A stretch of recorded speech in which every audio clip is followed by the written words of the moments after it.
तो अचानक से दोस्तों घर में देखो कितने सारे मेहमान आ गए हमारे। वहाँ से मैं ले आई हूँ अचार वाला आम 15 किलो। और मैंने कहा अचार बना देती हूँ, आज मैं 3-4 साल बाद बना रही हूँ। ये देखिए तुम लगी बढ़िया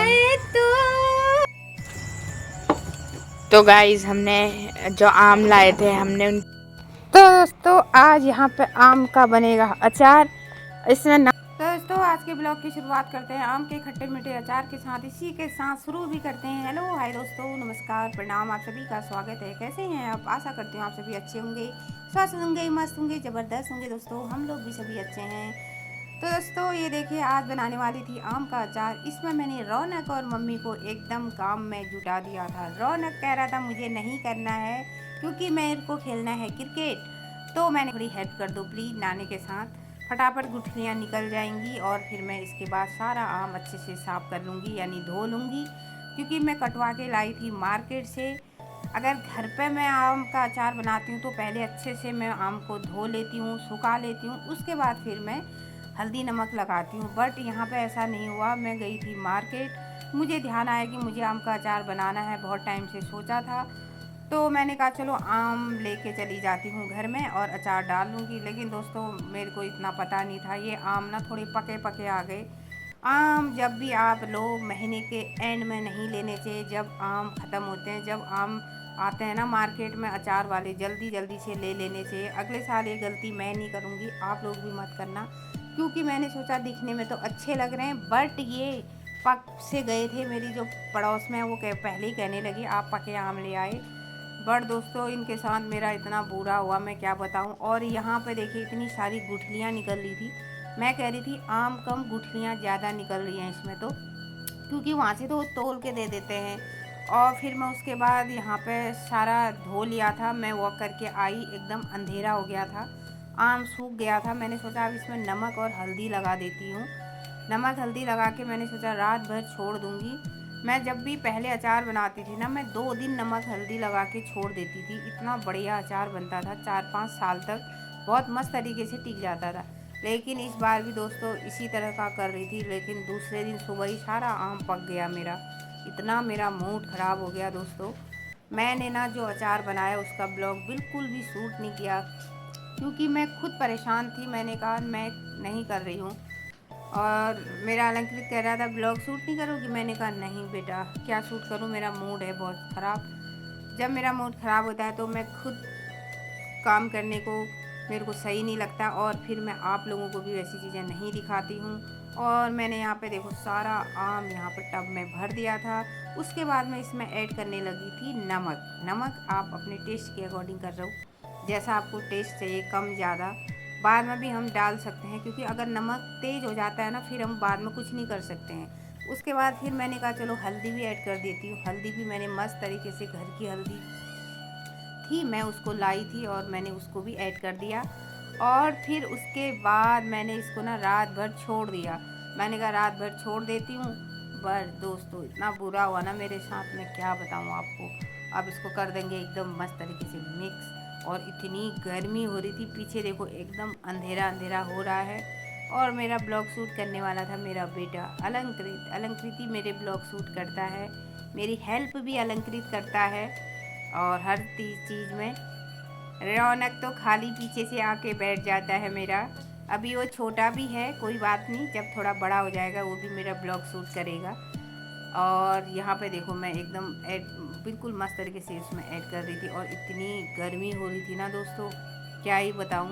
और इसके बाद के जो ब्लॉग आएंगे मेरे सीधे रुद्रपुर के आएंगे, क्योंकि इसमें 1-2 दिन के ब्लॉग मैंने ऐड कर रखे हैं। फिर मैं आ गई थी रुद्रपुर, छुट्टियां ख़त्म होने वाली थी। मैंने कहा चलो फटाफट से अचार डिब्बू में डाल देती हूँ, डिब्बा ही पकड़ के चली जाऊँगी रुद्रपुर, वहीं धूप में सुखाऊँगी। टुकड़े तो मस्त लग रहे थे बट थोड़ा ये पके पके से लग रहे थे, तो थोड़ा मूड ख़राब था मेरा। मैंने कहा चलो कोई नहीं, अगर मैं लाई हूँ तो मैं आम का अचार तो बनाऊँगी, जो भी होगा देखा जाएगा। फ़िलहाल तो डिब्बू में है, ख़राब नहीं हुआ है, देखते हैं क्या होता है। और यहाँ पर मेरा अलंकृत कह रहा मम्मी चलो बहुत पसीना हो गया, गर्मी हो गई, अंधेरा भी हो गया, भूख लगी है, चलो खाना बनाओगी। मैं कहती ठीक है बेटा चलते हैं, आप परेशान मत हो। और फिर देखिए यहाँ पे इंजॉय, जो काम में मस्ती और इंजॉय के साथ ना करूँ वो तो हो ही नहीं सकता। ये देखो कितनी मस्ती कर रही हूँ मैं।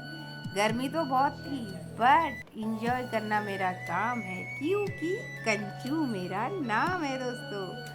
ये देखो क्या मस्त इंजॉय कर रही थी मैं। और इतना ही नहीं, मैं आपको पसीना भी दिखाती। मेहनत देखो, बिना मेहनत किए तो कोई काम होता नहीं है दोस्तों, गर्मी हो कुछ भी हो। फिर ये दूसरे दिन मॉर्निंग का टाइम था, मैंने दोनों बच्चों को लगा दिया था काम में। मैंने कहा आप ना इसको पतला पतला फैला दो धूप में, उसके बाद फिर मैं शाम को अचार डालूँगी। बट यहीं से मेरा मूड एकदम ख़राब हो गया था, क्योंकि यहीं पे ही आम पक चुके थे। फिर जब मैंने अचार डाला उसका कोई भी ब्लॉग शूट नहीं किया दोस्तों। ये दोनों भाई लगे हुए थे, नहा धो के मैंने इनको बैठा दिया था छत पे। इनको मस्ती भी अच्छा भी लग रहा था, दोनों भाई मस्ती भी कर रहे थे। और देखिए इतना ही नहीं दोस्तों, कितने मस्त तरीके से दोनों फैला रहे हैं। कहते आप हमारे लिए ब्रेकफास्ट बनाओ, हमें भूख लगी है और हम आपका जो काम है इसको ख़त्म करके नीचे आएंगे। मैंने कहा ठीक है बेटा, ओके मैं जाती हूँ नीचे, आपके लिए बनाऊँगी एकदम हेल्दी हेल्दी ब्रेकफास्ट। तो फिर मैं आई थी नीचे। जैसे ही मैं नीचे आई ना, घर में इतने मेहमान आ गए अचानक से। देखो भनभनाते हुए, एक नहीं दो नहीं तीन नहीं हजारों, पेड़ पूरा भर गया एकदम आम का। देखो दोस्तों, पता नहीं दोस्तों कहाँ से आए इतने मधुमक्खी घर में। मम्मी गई थी बाहर किसी काम से, भाग के आ गई अंदर। और मैं अंदर से भाग के गई बाहर, क्योंकि दोस्तों मुझे तो आपको हर छोटी छोटी चीज़ें दिखानी पड़ती है ना। तो मैंने कहा मेरे दोस्त, मेरे यूट्यूब फैमिली कैसे देखेंगी। फिर मैं चली गई थी चक्की में कुछ छोटे मोटे काम थे मम्मी के निपटाने। वो क्या थे बताती हूँ। थोड़ी मम्मी ने घर की हल्दी बनाई थी और सरसों बनाया था। हल्दी कुटवानी थी, मम्मी ने कहा सरसों भी, मम्मी ने बोला कि बेटा थोड़ा तेल बना के लाना है। मैंने कहा ठीक है मम्मी। और यहाँ पे ये देखिए कुछ ऐसे नल लगे थे जैसे कि इनसे पानी आ रहा है। दोस्तों पानी नहीं आ रहा था, इन सब से आ रहा था ऑयल। फर्स्ट टाइम देखा मैंने ऐसे। और मुझे ना पुरानी यादें भी ताज़ा होगी, जब हम पहाड़ में रहते थे तब चक्की जाते थे। तो आज बहुत सालों के बाद गई और यहाँ पे मुझे वही सवाल देनी पड़ रही है। पता नहीं इसमें आवाज़ ना एकदम कट कट करके आ रही है। मैंने कहा कोई नहीं, आपको बताती हूँ। मैं गई थी वहीं चक्की में और मैंने कहा कि यहाँ पे हो रही है बहुत ज़्यादा गर्मी हो रही थी। और इतना ही नहीं, मैंने कहा जहाँ मैं आती हूँ वहाँ मुझे केले ही केले नज़र आते हैं। ये देखिए दोस्तों, हमारे घर में भी केले, और वहाँ ना बहुत सारे केले ज़रूर होते हैं, मुझे पता है। बड़ी बड़ी घड़ियाँ, और जो सब पहाड़ी हैं, सब ने पहाड़ के ही केले लगा रखे हैं। जो दो नहीं खाएगा एक ही खाएगा, और इतने टेस्टी होते हैं ये। और धूप हो रही है मस्त वाली। 7:30 बजे मैं चली गई थी, इतनी गर्मी हो रही थी ना दोस्तों, मैं क्या बताऊँ आपको। मैं वहाँ गई थी, मामा जी ने मुझे छोड़ दिया था, फिर मामा जी आ गए थे घर। मैंने कहा कोई बात नहीं, आप जाओ, आप चिंता मत करो। मैं जब मेरी हल्दी कुट जाएगी और ऑयल निकल जाएगा तो मैं आपको फ़ोन कर दूँगी। और यहाँ पे देखो अंकल ने शुरू कर दिया था उस पर डालना। ये देखो ये हमारा है, बट वहाँ पे मेरे साथ ना ऐसे ही हो गया। वहाँ पे चली गई दोस्तों लाइट। उसके बाद जो मेरा बुरा हाल हुआ 1.5 घंटा, और मैं बिना ब्रेकफास्ट किए हुए गई थी। मैंने कहा फटाफट जाती हूँ, 10 बजे तक तो घर आ जाऊँगी। लेकिन दोस्तों लाइट ने दे दिया धोखा। क्या करती, फिर बैठी रही वहाँ पे। ये देखिए यहाँ पे इतनी बड़ी चक्की थी, घर से थोड़ा दूर थी।